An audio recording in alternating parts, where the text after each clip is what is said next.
All right, buckle up, everyone. Today we're taking a deep dive into some truly extraordinary material. Yeah, it really is something else. We're talking about cosmic events, personal transformation. Yeah. And there's this powerful message that's caught our eye. It's about Earth's ascension, apparently, and this specific cosmic event coming up on August 2nd. Right, and the source material insists it's way more than just, something astronomers would track. Exactly. So where does this info come from? Well, it's attributed to Mira of the Pleiadian High Council. So it's channeled material. Okay. Believed to be, wisdom from an advanced civilization offering guidance for these big shifts happening now. Got it. So our mission today for this deep dive is basically to unpack what this great eclipse is supposed to mean. Right. Beyond the science bit. Yeah, how it's supposedly affecting things globally right now. And, crucially, what you out there can maybe do to, well, navigate it all. Or even embrace it. Let's get into it. Okay, so this August 2nd eclipse, the message is emphatic. It's not just an eclipse, it's a cosmic turning point. Right, specifically designed, they say, to speed up Earth's ascension. That's a pretty big claim. It really is. How does it supposedly work? So the source describes it as a rare celestial alignment. Think of it like a portal opening up, or an amplifier. An amplifier for what? For new divine energies. The idea is, during those moments, the sun's blocked. Yeah. A profound recalibration happens. It lets this wave of higher light penetrate human consciousness more easily. Huh. Like getting a software update for your awareness? Kinda, yeah. Or tuning into a clearer frequency. And this light wave, it has a name. It does. Codes of light of responsibility. Responsibility, interesting. Yeah, the source says these waves carry the vibration of, cosmic truth and divine justice. Okay. And this eclipse, it's meant to seriously ramp up their effect on the world. So it's not just feel-good energy, it's tied to truth, accountability. Right. Which ties into the next point, doesn't it? How these energies are affecting things now. Exactly.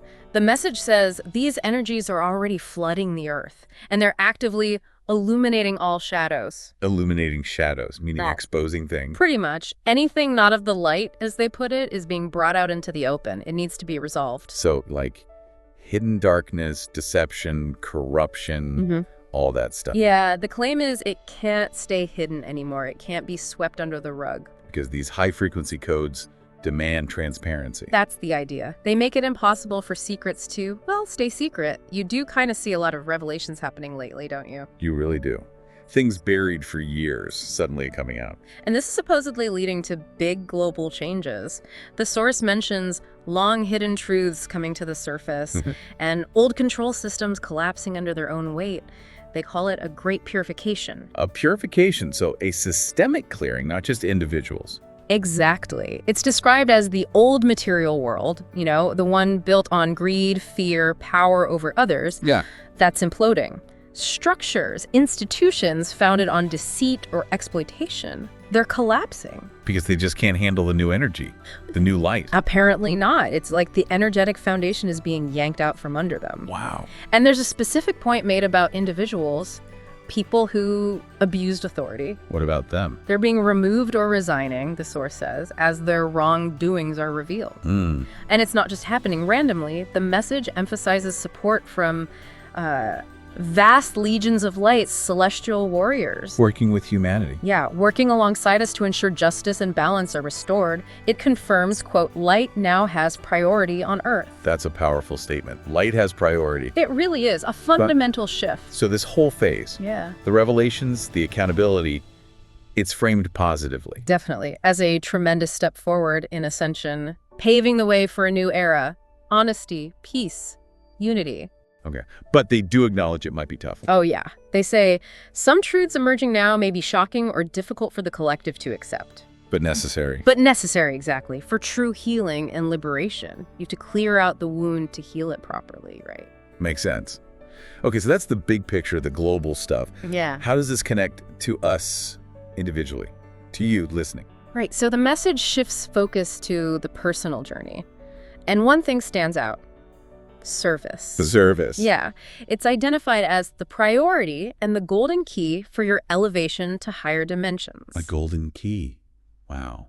Why service? Because apparently in those higher realms of light, life is just naturally oriented towards serving the greater good. It's the default mode. And the source mentions starseeds, people who feel this calling already. Exactly. It says starseeds are often born with this impulse deep down. It explains that inner pull many feel to help out, to make a difference. Like it's programmed into their soul. Kind of, yeah. And when you act on that impulse, when you serve others, What happens? you align yourself with the flow of the Creator's plan.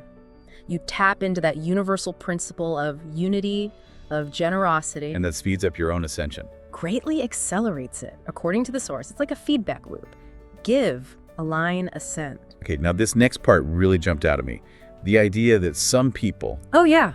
Which part? literally came from the future to this timeline. Right, because they saw a possible future where things went, well, wrong. So they volunteered to come back here now to help steer things differently. That's the concept. So their service now isn't just helping in the present. It's actively reshaping a potential future. That's mind-bending. It really is. And it means every little act matters. How so? Well, the message says every act of kindness, every time you help someone, choose giving over receiving. You're fulfilling your soul mission. Even small things. Absolutely. Yeah. Serving with a joyful, selfless heart automatically raises your vibration. It connects you to that source love. It's not about grand, heroic gestures all the time. Just the intention behind it. Precisely. So the advice is, if you feel lost or stuck, Return to service. Find a way to give, to help. even simple ways. Yeah, the source gives examples. Offer a word of comfort. Set a healing intention. Share your skills. Or just, say a heartfelt prayer for someone. Open your heart and let that energy flow outwards. Exactly. Okay, so service is key. What about relationships? That's a huge part of life. Right, and the source says relationships are undergoing a massive shift too, moving away from the old paradigm. The old third-dimensional paradigm. What does that mean practically? Well, relationships based on neediness, expectations, trying to fill some inner emptiness through someone else. Okay, yeah. That sounds familiar for many. Right, and we're moving towards a much more sacred approach. Which starts where? It starts within. The source is clear. True fulfillment can only be found first by reconnecting with the Creator's love within yourselves. So turn inward first. Yes. Find that connection to your own divine self. Discover you're already whole, already loved. And then relate to others. Exactly. Then partnerships in this new earth become spaces of giving, not of need. Ah, so it's two whole beings sharing, rather than two halves trying to make a whole. Precisely. Coming together to complement and uplift, not use each other to fill a void. A union of abundance. What does that look like day to day? Relationships becoming more authentic, more compassionate. You might find yourself listening more, demanding less. And there's also this healing aspect. Healing deep emotional wounds from the past. So partnerships aren't burdened by old baggage. Ideally, yeah. Liberated from past burdens and ancient pain, imagine how freeing that could be. Definitely. But what about existing relationships? Do they all make this shift? Not necessarily. The source says some might elevate to a new level of harmony and balance, Okay. while others might gently fade away or pull apart if they just can't align with this new energy. So we should trust that process. The advice is yes, trust it, because you'll naturally attract relationships, soul-aligned ones that match your higher vibration. It's about energetic resonance. Speaking of soul-aligned, let's talk twin flames. That term comes up a lot. It does. The source describes a twin flame as your divine counterpart, the mirror of your soul. The mirror. Okay. Oh. And when they unite, When they unite in true harmony, their balanced energies, masculine and feminine, create this incredibly powerful force field of light. like a single pillar of love. Yeah, a single radiant pillar of divine love. And together, they can channel way more creator energy into Earth than either could alone. So their union is a form of service. A great service to the planet, yes. It's a synergistic effect for the collective good. But how do you find this person? The source has some counterintuitive advice, right? It really does. Paradoxically, it says, the surest way to reunite with your twin flame is to stop seeking them. Stop seeking. Yeah. And instead, seek the Creator first. Focus on your own spiritual growth, your own service to the light. So it's back to inner work again. Always. It's about surrendering that outward search, and that creates an inner union. Inner union. A sacred marriage of your own masculine and feminine aspects within your heart. Finding that balance and wholeness inside yourself first. And when you achieve that inner balance, Then you naturally emit a vibration that can magnetize your twin flame to you at the divine right moment. So you become the magnet rather than chasing the reflection. That's a good way to put it. You become the resonance. And importantly, even when a reunion happens, it's not just about personal happiness. No, the source is very clear. It's meant for sacred service. So it has to unfold in alignment with the greater good. It's part of that bigger plan. Got it. Okay, so lots of change, lots of potential intensity. Yeah? How do we navigate this with others who might not be, well, on the same page? Yeah, that's crucial. The message stresses having great compassion for those who are still asleep in consciousness. Recognizing not everyone wakes up at the same time. Exactly. And to avoid any impulse to, save others or judge them if they haven't remembered their light yet. Release the savior complex. Right. Because each soul must choose to awaken in its own perfect time. We can't force it. So what do you do? Instead of trying to change people, just be the example. Simply remain as a beacon of unconditional love.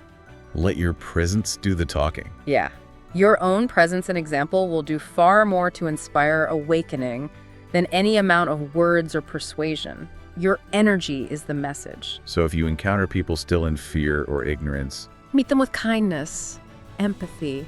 Remember, you probably went through similar stages yourself. good point. Offer a listening ear, a loving heart.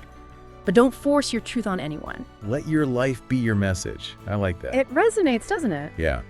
Okay, another thing mentioned is time speeding up, things feeling faster. Right. That feeling of time accelerating, events unfolding quicker than ever. What's that about? The source describes it as you starting to move out of linear time. Out of linear time. And into the more fluid flow of higher dimensional existence, like stepping off a fixed track into a flowing river where everything feels more immediate, more synchronous.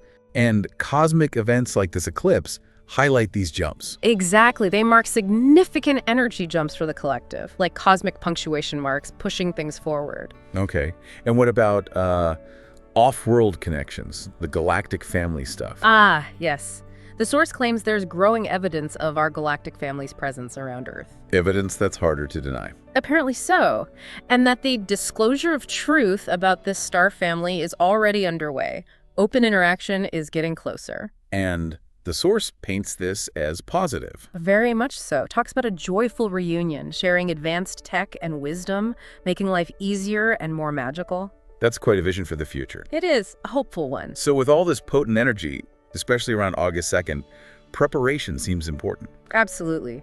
The source emphasizes preparation, being rooted, clear, and open beforehand. Why? So you can absorb more of the beneficial energies and experience less overwhelm.